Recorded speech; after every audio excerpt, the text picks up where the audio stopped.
Hola, soy Roberto, bienvenidos a mi cava. Hoy voy a hablar precisamente de cómo tener y cómo mantener una cava.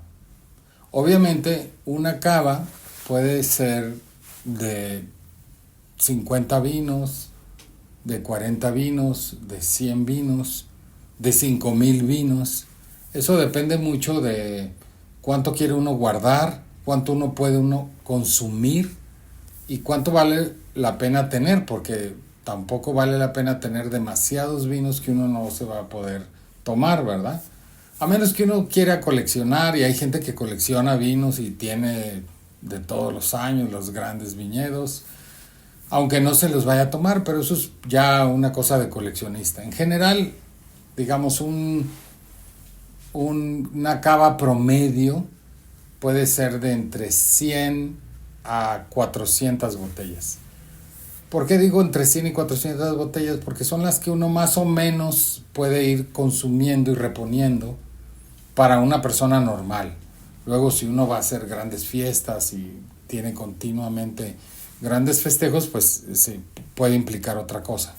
Pero estoy hablando de gente normal, ¿no? Entonces, gente normal, vamos a tener una cava, no sé, de alrededor de 300 vinos, que es más o menos lo que yo tengo aquí.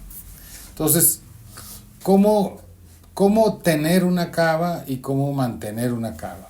Bueno, para tener una cava hay que estar comprando vinos y hay que estar consumiendo vinos. Y eso implica que hay que tener un registro de los vinos, primero. A mí me gustan los libros donde tiene uno registrados cuáles vinos tiene uno, en dónde los tiene. Yo uso este. Este libro es un libro donde yo pongo, es un libro muy grande, muy complejo, es como para cavas más grandes, la verdad. Pero, digamos, porque este libro, por ejemplo, habla de cómo se llama la botella, cuánto costó, dónde lo compró uno, los comentarios críticos, con qué se lo comió uno, notas, comentarios. Yo en realidad uso una parte más pequeña, que es simple y sencillamente, digamos, apunto que tengo aquí según zonas, según regiones. Entonces voy apuntando, voy poniendo cómo se llama el vino, de dónde sale el vino, de dónde lo producen, cuánto costó, a veces lo apunto, a veces no, a veces depende de cada quien. Luego, cuándo se compró, y luego una cosa muy importante es cuándo se debe de tomar. Y uno puede apuntar porque obviamente hay vinos que pueden durar 20 años en la cava y hay vinos que no deben de durar más de 5. Entonces, el libro del cava sirve precisamente para registrarlos y para tener un control de cuándo se debe uno estar tomando los vinos. Porque si no, el problema de una cava que empieza a ser grande es que los vinos se pierden. Es como los libros en las bibliotecas. Si uno no los tiene registrados, se pierden. Y aquí muy importante es tener un cierto registro y saber no solo dónde están los vinos, sino muy importante cuándo se los debe uno tomar.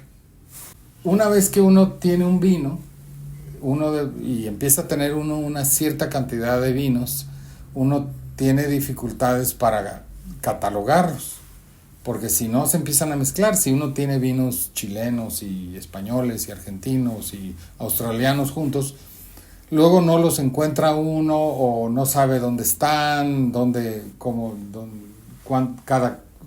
tomárselos, cada cuánto vale la pena.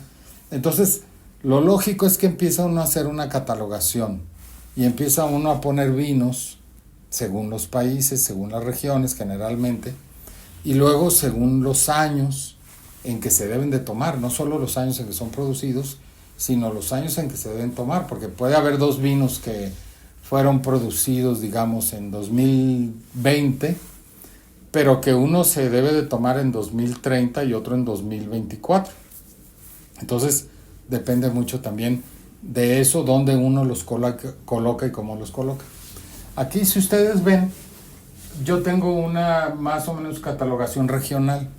Entonces hay vinos españoles y hay vinos de Rioja, de Ribera del Duero, de Penedès, es decir, de Cataluña, y de otras regiones de España.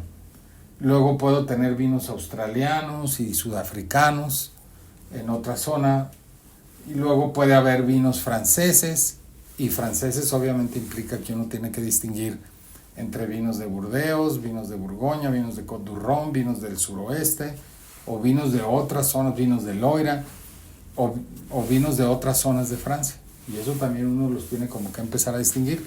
Uno puede decir, bueno, voy a tener vinos chilenos, vinos argentinos, vinos uruguayos, hay vinos blancos y vinos tintos. Entonces la complejidad de las cavas implican que tiene uno que tener una cierta catalogación. Y la catalogación, yo lo que propongo es que se divida por regiones y que se divida por años y que se divida por años que se deben de consumir, que es muy importante. Para hacer eso uno tiene etiquetas. Hay unas compañías que hacen etiquetas en donde tienen etiquetas de vino blanco o vino tinto y uno puede poner de dónde es el vino y colocar. ¿Cuál es la ventaja de colocar una etiqueta de en un vino? Que no lo va uno a mover, porque si está uno moviendo los vinos para saber de dónde son y unos están abajo y otros arriba, empieza a ser un caos y no les hace bien a las botellas. Entonces, lo mejor es etiquetarlos y saber de qué años son y de qué región son, para uno poder, sin moverlos, saber dónde están y cuál uno se quiere tomar. Luego, idealmente deben estar colocados los que se van a tomar después, más abajo, y los que se van a tomar antes, más arriba. Pero eso también depende de los que uno va comprando y a veces uno tiene que como reacomodar los vinos. En todo caso, digamos que esto es esencial para acomodar, para catalogar y para saber sobre todo cuándo se puede uno o se debe uno tomar un vino. Porque, por ejemplo, aquí tengo algunos vinos de Borgoña y los vinos de Borgoña no son todos iguales. Los vinos de Borgoña deben de ser tomados según su calidad y la etiqueta sirve para decirnos más o menos qué tipo de vino es y qué tan rápido nos debemos tomar ese vino según su calidad, según los años. Porque hay una curva en donde los vinos empiezan a subir su maduración y luego empiezan a caer. Y lo que uno tiene que saber es en qué momento es el momento óptimo para tomarse el vino. Entonces recuerden, lo más importante para tener una cava organizada es precisamente tenerla distinguida generalmente por regiones y por años, pero lo central es la utilización de estas etiquetas que nos permiten tenerla organizada sin mover los vinos, porque entre menos mueva uno los vinos, mejor. Esa es, digamos, como la gran lección de todo esto. Hay que tenerlos catalogados y en la medida de lo posible no hay que moverlos, pero hay que saber dónde están y cuándo tomárselos. Y bueno, como siempre, termino con la gran frase de Gaius Plinius Secundus, in vino veritas.